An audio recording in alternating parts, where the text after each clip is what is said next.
The coastlines of our world are places of incredible beauty. They are where the land meets the vast, powerful ocean. For centuries, humans have been drawn to these edges. We build our homes there. We build our cities. Our livelihoods often depend on the sea. But this cherished connection is now under a profound and growing threat. The familiar landscapes we love, the sandy beaches and bustling ports, are facing a future of erosion and inundation. The primary driver of this coastal crisis is climate change. The warming of our planet, fueled by human activities, is causing sea levels to rise relentlessly. This rise is not uniform, nor is it slow enough for us to comfortably ignore. It gnaws at our shores day by day, tide by tide. We see it in the news, in scientific reports, and for some, right outside their windows. The ocean, once a symbol of boundless opportunity, is increasingly becoming a source of anxiety for millions. This essay will delve into this challenging reality. The future of our coasts hangs in the balance, demanding our immediate attention and unwavering resolve. The Paris Agreement set a crucial goal to limit global warming to well below 2 degrees Celsius, and preferably to 1.5 degrees Celsius. This target became a beacon of hope.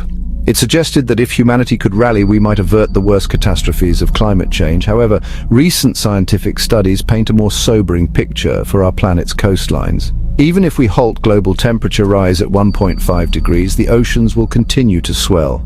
Sea levels are projected to rise by several meters over the coming centuries regardless. This means that the 1.5 degrees target is not a safe harbor for coastal populations.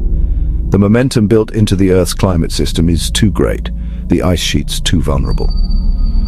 The fight for 1.5 degrees is a fight for a less dangerous future, even if it's not a future entirely free of coastal threats.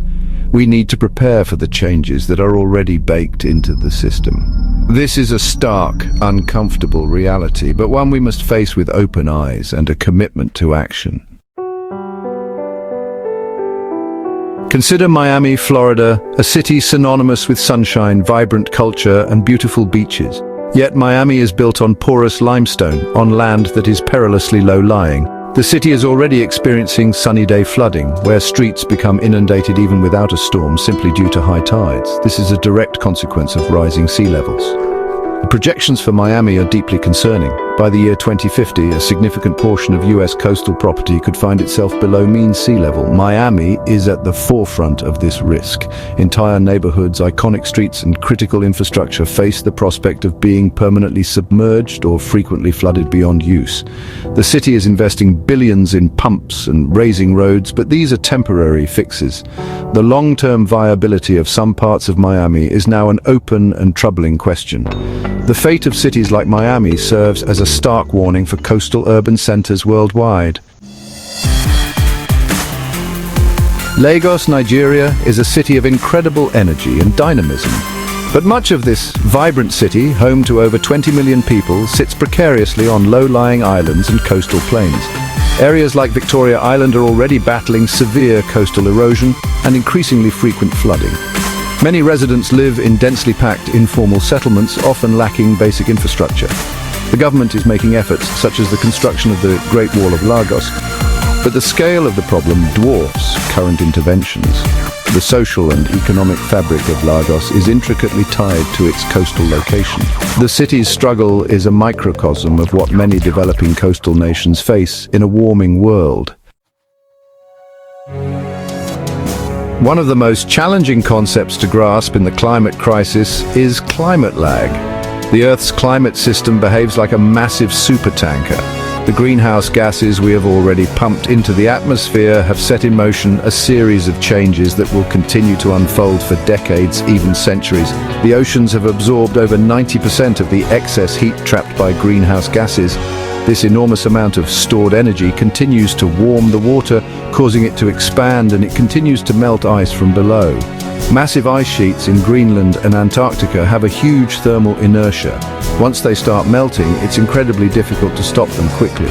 This lag effect means that even if global emissions drop to zero today, the warming already baked into the system will continue to drive sea level rise for a very long time. Scientists estimate that we are already committed to a certain amount of future sea level rise due to past emissions. Understanding climate lag is crucial because it underscores the urgency of both cutting emissions drastically now and preparing for unavoidable impacts. The longer we delay significant emission reductions, the more warming we lock in. This delayed reaction of the planet is a silent, creeping threat that demands our full attention. The relentless rise of our global oceans is driven by two primary physical processes. The first is thermal expansion. When water heats up, it expands and takes up more space. Our oceans have acted as a colossal heat sink, absorbing the vast majority of the extra energy trapped by greenhouse gases. The second major driver is the melting of land-based ice.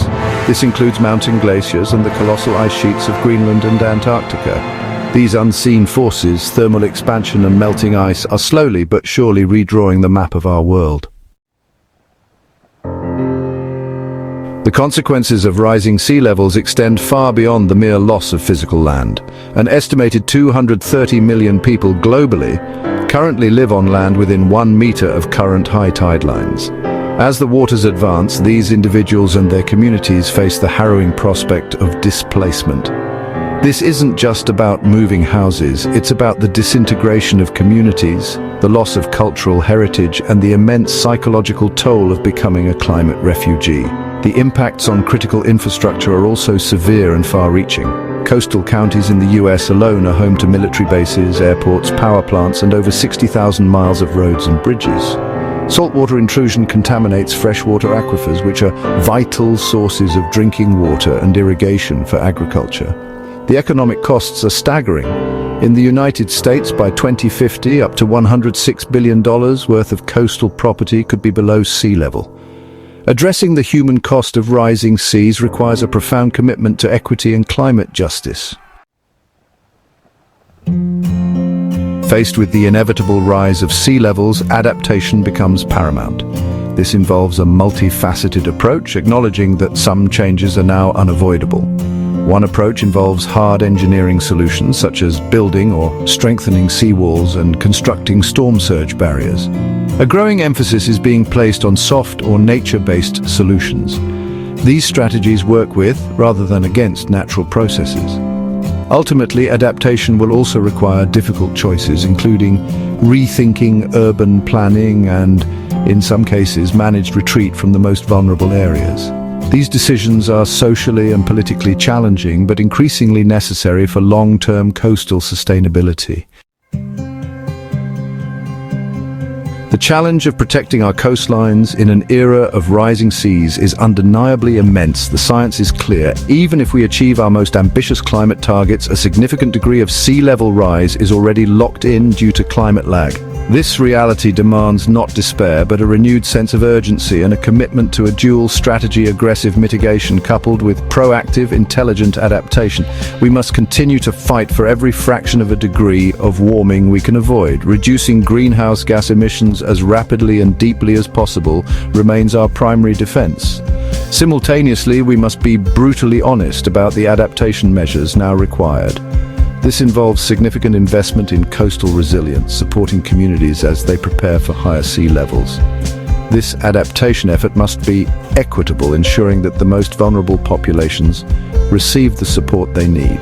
This is not a moment for resignation, it is a call for courage, innovation, and sustained collective action. We still have the power to shape a more resilient future, but the window for decisive action is rapidly closing.